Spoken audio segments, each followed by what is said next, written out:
Selamat siang, pagi, dan malam, teman-teman yang saya kasihi serta Ibu Betty sebagai dosen pengampu biokimia pada semester ini.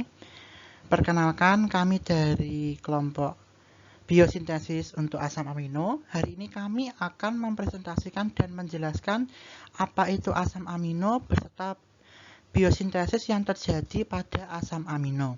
Perkenalkan, saya Ijohannes Juan 43 2019 001, diikuti dengan anggota kedua saya yaitu Gabriel Evelyn dengan NIM 43 2019 002.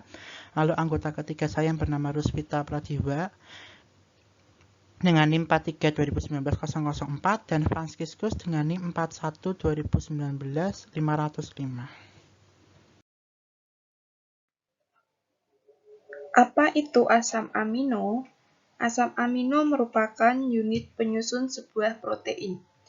Memiliki fungsi utama untuk bahan atau blok menyusun suatu protein, serta dapat digunakan oleh sel sebagai penghasil energi, dan merupakan titik awal untuk terjadinya pembentukan senyawa yang mengandung nitrogen. Reaksi biosintetik melibatkan asam amino. Berikut kita membahas 4 bagian. Yang pertama, metabolisme 1 karbon, yang kedua, glutathione, dan ketiga, neurotransmitter, keempat, heme dan nukleotida. Metabolisme 1 karbon. Asam amino adalah prekursor dalam beberapa kegiatan atau proses biosintesis molekul yang mengandung senyawa nitrogen yang memiliki peranan penting dalam proses fisiologi tubuh. Atom karbon memiliki beberapa tingkat, yaitu tingkat oksidasi, contohnya metanol plus 1, formaldehid plus 2, dan formate plus 3. Asam folat memiliki struktur yang tersusun dari pteridin dan para aminobenzoik acid atau PABA yang terhubung dengan residu asam glutamat. Saat diabsorpsi oleh tubuh, asam folat akan diubah oleh hidrofolat reduce menjadi bentukan aktif secara biologis, yaitu tetrahydrofolic acid atau THF. Unit karbon yang dibawa oleh THF seperti metal, metilen, dan gugus formil terkait pada N5 dari cincin pteridin dan N10 dari cincin para aminobenzoat. Metilkobalamin, suatu koenzim vitamin B12 diperlukan dalam perubahan homosistein yang bergantung pada N5 metil THF menjadi metionin. Vitamin B12 kobalamin merupakan molekul kompleks yang mengandung kobalt yang disintesis oleh mikroorganisme. Hewan mendapatkan kobalamin dari flora di dalam usus dan dengan jalan mengkonsumsi makanan dari hewan lain, seperti hati, telur, kerang, ayam, daging. Keadaan defisiensi vitamin B12 disebut perniciousanemia. S-adenonsilmetionin atau disingkat SAM, donor gugus metil utama yang utama pada metabolisme 1 karbon. SAM terbentuk dari metionin dan ATP, sehingga SAM mengandung gugus metil tioter aktif yang dapat ditransfer ke berbagai molekul lain. Produk dari reaksi transfer tersebut adalah S-adenosyl homocysteine atau disingkat SAH. Hilangnya energi bebas ketika pembentukan SAH menyebabkan reaksi transfer metil ini irreversible. SAM bereaksi sebagai donor metil setidaknya pada 15 reaksi transmetilasi, diantaranya sintesis fosfolipid, beberapa neurotransmitter, dan glutathione. Berikut gambar metabolisme 1 karbon. Dapat terlihat bahwa folat mengalami proses trifolat reduktase menjadi tetrahidrofolat atau bisa disebut dengan FH4. Kemudian mengalami proses intermediat penting dalam biosintesis purin dan pembentukan timin menjadi N5, N10 metilen FH4.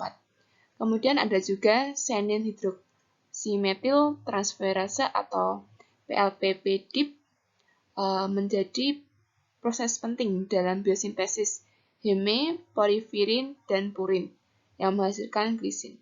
Pada gambar tersebut dapat terlihat bahwa peran tetrahidrofolat dalam reaksi perubahan serin menjadi glisin.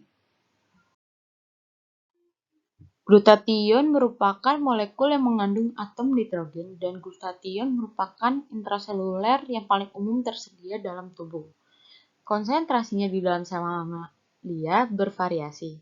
Fungsi glutathione meliputi sintesis dalam DNA dan RNA, sintesis eikosanoid tertentu, dan biomolekul lainnya.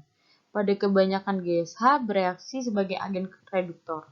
Selain itu, glutathione extraverse atau disingkat GSH berperan melindungi sel dari toksin-toksin yang masuk ke dalam tubuh atau untuk melindungi sel dari radiasi, toksisitas oksigen, dan toksin-toksin lingkungan. GSH juga meningkatkan transport asam amino. Dan GSH ini bereaksi dengan berbagai molekul asing. Konjugat GSH dibentuk kesnobiotik untuk diekskresikan.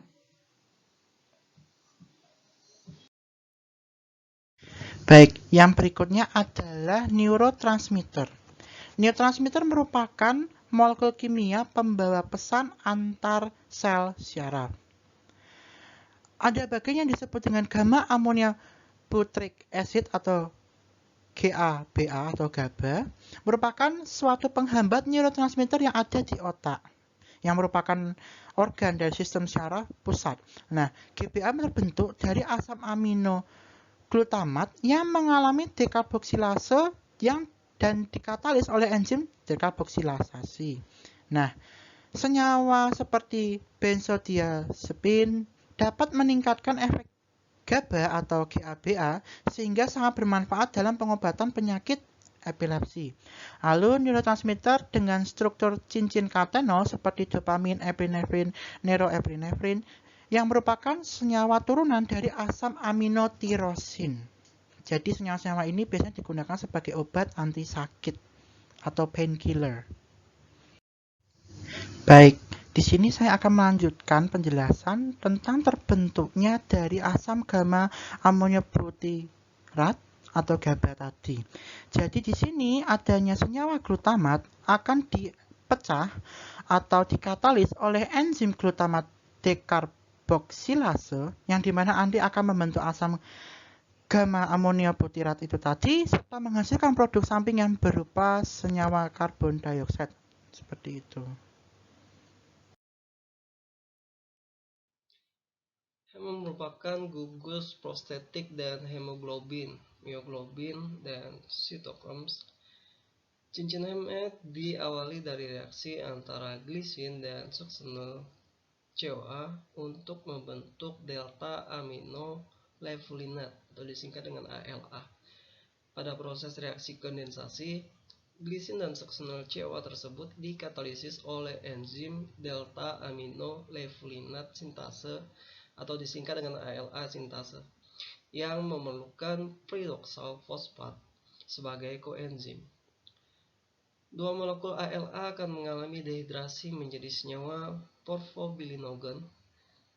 Proses ini dikatalisis oleh enzim PBG sintase atau disebut juga sebagai ALA dehidratase.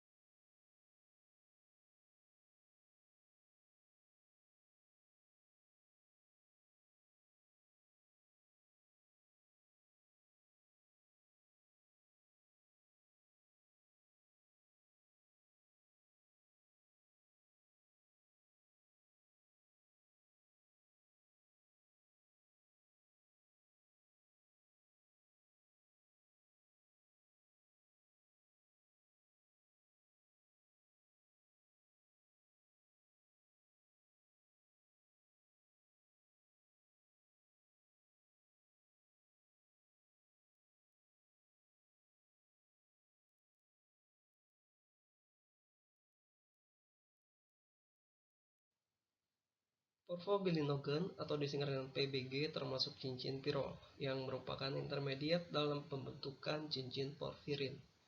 4 molekul porfobilinogen akan melalui beberapa tahap reaksi, mengalami kondensasi dan membentuk cincin porfirin.